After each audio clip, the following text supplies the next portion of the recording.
ఆరండోయ్ అమ్మమ్మ ఇంటికి మనం ఇప్పుడు రామేశ్వరంలోని అబ్దుల్ కలాం గారి ఇంటి ముందు ఉన్నాము. ఆయన 1931 అక్టోబర్ 15న ఒక సాధారణ పూరి గుడిసెలో పుట్టి ఎన్నో కష్ట నష్టాలు కోర్చి మన దేశం గర్వించదగిన స్థాయికి ఎదిగిన ఒక మహామనిషి, నిస్వార్థపరుడు. ఆ పూరి గుడిసె స్థానంలో ఇప్పుడు ఈ ఇల్లు కట్టారు. ఇది 3 అంతస్తులు. కింద ఏమన్నా అబ్దుల్ కలాం గారి అన్న కొడుకుంటారు.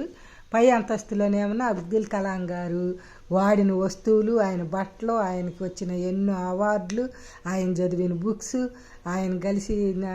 ఆయన చాలామంది ప్రముఖులను కలుస్తుంటాడుగా, వాళ్ళతో దించిన ఫోటోలు ఉంటాయి. ఇంకా ఆ పై అంతస్తులో ఒక చిన్న షాప్ ఉంది. దాంట్లో ఎక్కువ ఆడవాళ్ళ అలంకరణకు సంబంధించిన వస్తువులే అమ్ముతారు.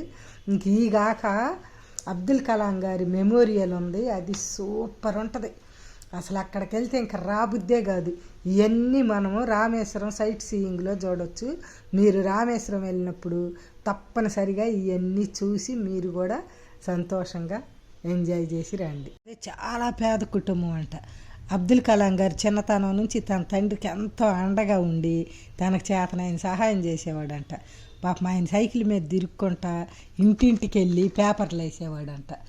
దాంతో వచ్చిందంతా కొంత సంపాదనతో తండ్రికి సహాయం చేసేవాడంట. ఆయన చదువు ఈది బడిలో మామూలు గవర్నమెంట్ స్కూల్లోనే చదివారు. మనం ఎక్కడ చదివాము, ఏం తిన్నాము, ఎలా బతికాము అని కాదు. అది కాదు మనకు ముఖ్యం. కృషి ఉంటే మనుషులు ఋషులు అవుతారని, సాధించలేనిది ఏం లేదని నిరూపించటమే గొప్ప. ఇక్కడ వీడియోలు, ఫోటోలు అనుమతి లేదు.